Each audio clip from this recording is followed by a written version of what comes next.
Hi FPL managers, welcome back to the channel. It's the Redman Fantasy Premier League Focus. My name is Ola. Guys, this is game week 18. So guys, in this video I will be looking at my game week 17 points review. I would also be touching on those injured players. Who are their best replacement? Who is the player you must have in your team, or we must start having in our team from this game week moving forward? And guys, that player has actually forced me to take a -4 hit. I'm talking about Hugo Ekitike. And if you're not taking a hit, it's probably because you've saved your AFCON transfers and you're sitting pretty right now. I could have done that, but I was going for a bench boost and decided to go all in by making proper changes, targeting players with the better fixtures for the game week. And guys, it wasn't to be, because well, they say man proposes, God disposes, and stuff like that. I don't know. So well guys, in my team we ended up on 79 points last game week. It's enough for a green arrow, about 13 points ahead of the average points for the game week. But guys, I'm just not too happy because it's a bench boost. I was expecting a lot more, but I'll take it anytime, any day. Looking at the kind of season we've been having so far, low scoring game weeks and things like that. A lot of people did hit the triple digits, the 3 digits figure for the game week. Congratulations to you if you did. You've probably been targeting all the right players in your team and went maybe triple captain Haaland and stuff like that. My triple captain was awful this game week. This time in the season, I think for the first time in a long time, my triple captain blanked, in my opinion. And then yeah, indeed blanked. And then I'll be comparing the players you should bring in for Bruno Fernandes.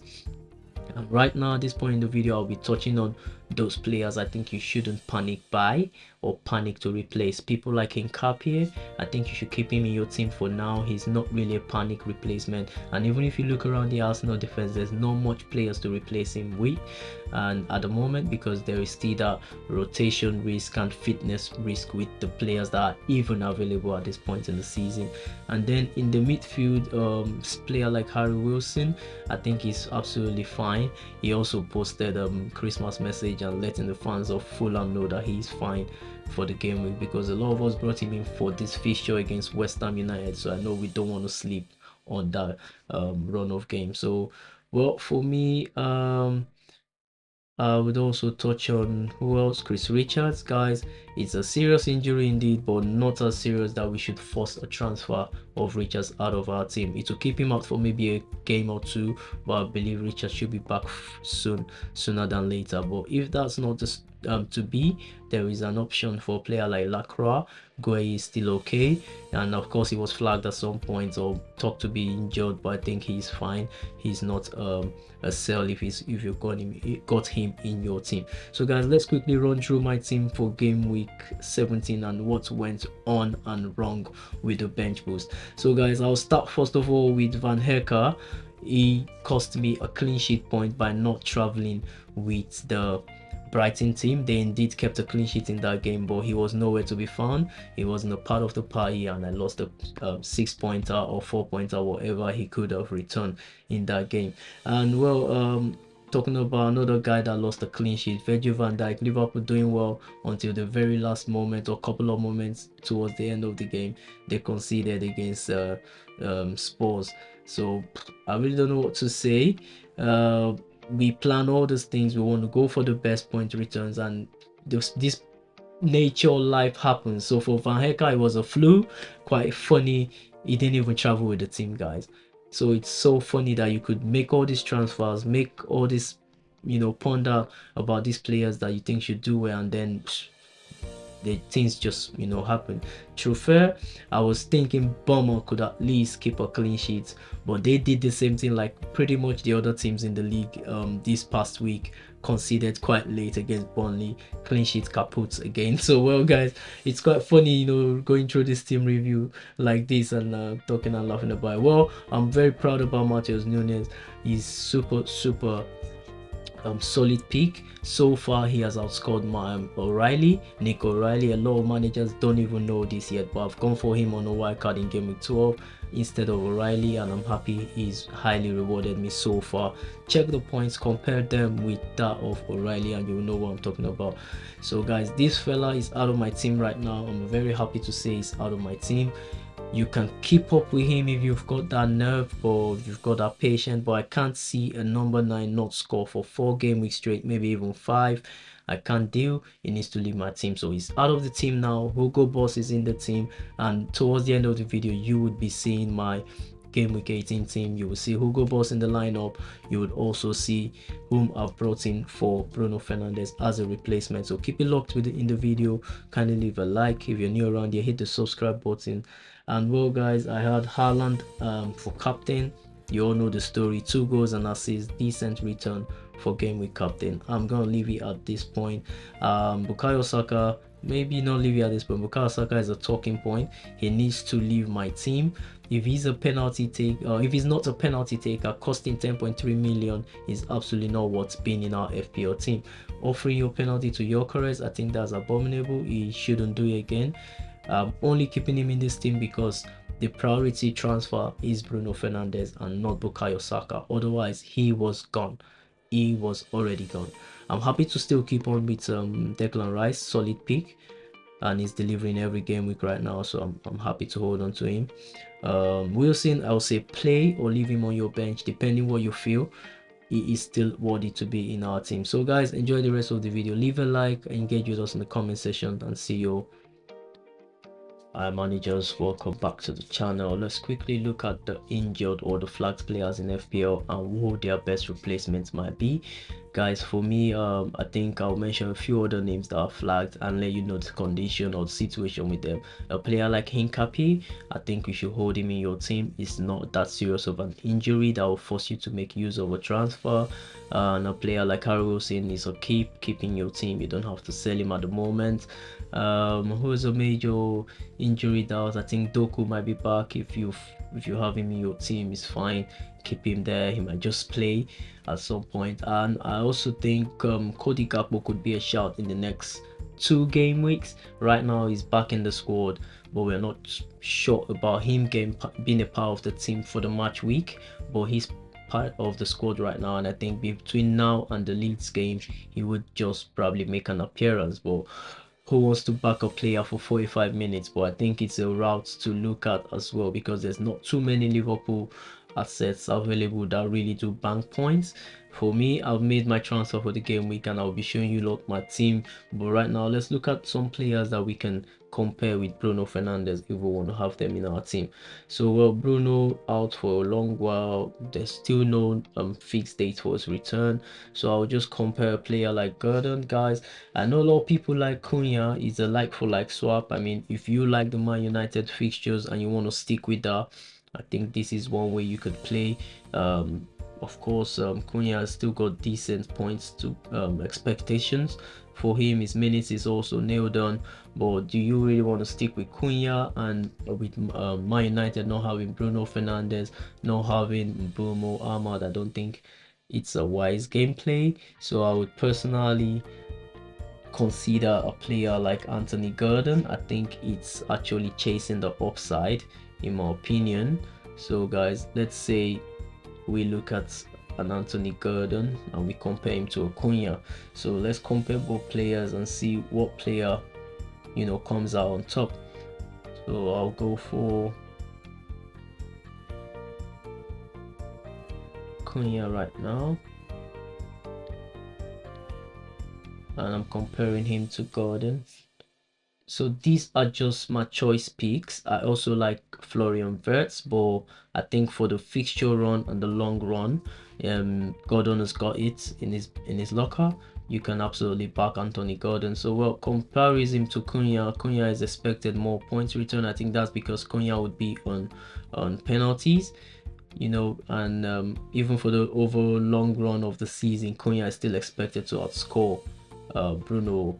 I'm sorry, it's all score Anthony Gordon. But guys, for the next couple of games, if you can look at the expected points for Cunha against Newcastle's 4.0, for Anthony Gordon's 3.6 against Man United. So Wolverhampton next 4.6, that's high. Wolverhampton have got the weakest defense, and for Gordon playing Burnley is 4.3. Guys, they are quite close. And then if you look somewhere there, you see that Cunha has got Man City and Arsenal in game week 22 and 23, while Anthony Gordon has got Wolverhampton. He's got Leeds before Wolverhampton, and then he's got Aston Villa. So I think this is a good run of games for Anthony Gordon, and you can absolutely look his way over Acuna. So instead of sticking with the Man United blunt attack, you can absolutely play that way, guys, exactly like this. And now comparing Florian Wirtz, he's got less minutes expectation compared to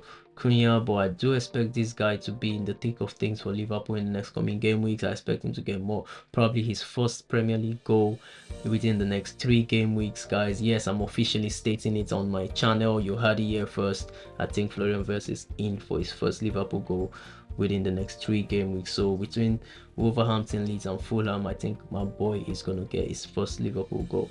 So Cunha still looks the better pick over Florian Wirtz, but I think Wirtz is one you can consider. But yeah, my top pick and replacement for Bruno Fernandes would be Cunha and Anthony Gordon. So well, guys, that would be it on that. And then Hincapié, I said he's gonna be alright. Wilson is fine. He's probably gonna be back in the Fulham squad this game week. So guys, let's quickly take it over now to my team for the game week, and we'll talk about what transfers I made and who my captaincy will be. Alright, FPL managers, thank you for keeping it locked to this point in the video, and if you're still watching, kindly hit that subscribe button, give it a like, leave a comment in the comment section. I'd love to hear from you. What do you think about my FPL content? What else do you think could add to this? Because there's a new year coming, we'll have to update and obviously change certain things. I'm looking to get more graphics involved in the channel and not just talking statistics like I've been doing and sharing ideas. So now I want to add the graphics game to it. So well, guys, this is my team for game week 18. I've gone with Crystal Palace goalkeeper. Obviously I could go for a better goalkeeper for the game week, but he's the one I've got in my team. I'm happy to play him. So Dean Henderson playing at home to Tottenham, there is still a chance Crystal Palace to step back up and keep a clean sheet, who knows. But without Chris Richards, I don't know how bad of a miss that would be. Obviously Munoz is also out, so it's a bit of a worry for Palace in the defense, but I will still back them to do wonders. And then ahead of him would be Matheus Nunes. Man City has got Nottingham Forest away. I'm backing them to do something there, maybe keep a clean sheet. Liverpool's got Wolverhampton. I love the Liverpool run of game right now, and I'm happy I've got Virgil van Dijk in my team. If you're thinking about Liverpool defenders to buy, I think Bradley and Konate would be your only other shout aside from Alisson. And then for my Bournemouth player, I'm happy to hold him for this game week. Maybe the next 2 game week he goes to the bench or becomes a sell. Well, right now in my team I've got other priorities to look at. And then guys, moving to the midfield, I'll talk about my transfer for the game week. I've downgraded Bruno Fernandes to McAllister because I needed funds to get Hugo Ekitike. I just think it's a game week to absolutely back the young man, back the lad. And there's no more competition around the Liverpool attacking lineup. I think it's actually Hugo's season to deliver the goals and at least get involved in the thick of things, get assist and all that. So well, McAllister is in the team. Not the best of run all season for him. He's not really recorded points return. He's on binary figures, max 3 points return. In game week 10 he got 6 point return. I think that's off of an assist, and I'm just keeping fingers crossed. I'm thinking with how Liverpool could line up would be Wirtz playing in the left wing, Hugo striking, and then that central role where Wirtz occupies would now fully be occupied by McAllister, and he's a lot more dangerous around there. He takes shots, he could get involved in the thick of things, help with an assist. So I'm happy to back him up for the week. And yep, there could be other options around there, but not. I don't want to keep faith waiting on Gakpo to be back. I don't know or think Arne Slot will want to play Rio Ngomoha, so it's better to make do with the players you know are part of the team. Talking about Wirtz, Ekitike, McAllister. Gravenberch is a good shout. He's even got better numbers than McAllister, but I'm backing McAllister for the next 2 game weeks to do the job. And then I'm keeping Cherky. I'm still counting on him to give me another haul after game week 15. We need a haul from Cherky. Saka arguably shouldn't be in my team, but I'm happy to hold on to him, especially looking at a situation where there is an injured Bruno Fernandes. If Bruno was still in this team, Saka wouldn't be here. And well, guys, in the attack is a combination of Rahul, Haaland, and Ekitike. This is still debatable because I could absolutely play Wilson ahead of Rahul if I wanted to, but I'm going back in the penalty taker to stay in the team. Van Hecker, guys, is just an illness. It's not really serious. I think he got a flu, but he should be back this game week, we're hoping. I'm happy to have him in my team, keep him on the bench. Richards, I would still assess within the next 2-3 game weeks, but I'm not forced to use a transfer to replace him. I don't think it's that serious either to chop him out of my team. So guys, this is my team selection ahead of game week 18, and I would be keeping it locked at this. I'm absolutely backing Hugo Ekitike. I was actually having the armband on Erling Haaland. I think he's also a good game week captain, but Forest don't have a serious history of solid defense this season, so there's no need to panic. But at the same time, I'm looking at a situation whereby there could be an haul for Ekitike and you're missing out, so why not stick with Ekitike? Haaland being in the team is perfect. Rice Saka combination, I love it. Rahul still under contemplation, could play ahead of Wilson, or I might just completely disagree with my McAllister pick and go against him and play 3-4-3 formation. So well guys, this could be it, and this might be it. If you want to know exactly what my final team decision would be, make sure you hit the link in my bio, subscribe to my YouTube. There is a link that could take you to my would take you to my TikTok as well. You can join the TikTok deadline live stream. Is usually the last hour every game week before the deadline closes for Fantasy Premier League, so you can join us, come with your team headache, and we'll all talk about that and, you know, share ideas with you. Not just me, there's other managers that come on the live stream and we can all talk about our teams for the game week. So I will be saving this lineup for now. That's my team selection for game week 18. And guys, it's AFCON season. I must mention I've got my ticket for the semi-finals. I think I'll be going to Morocco to see the AFCON finals, so keep an eye out for maybe my AFCON vlog. I might be putting it out here. So guys, make sure you subscribe to the channel. The name is Ola. See you around next time. Merry Christmas, enjoy the season, take care.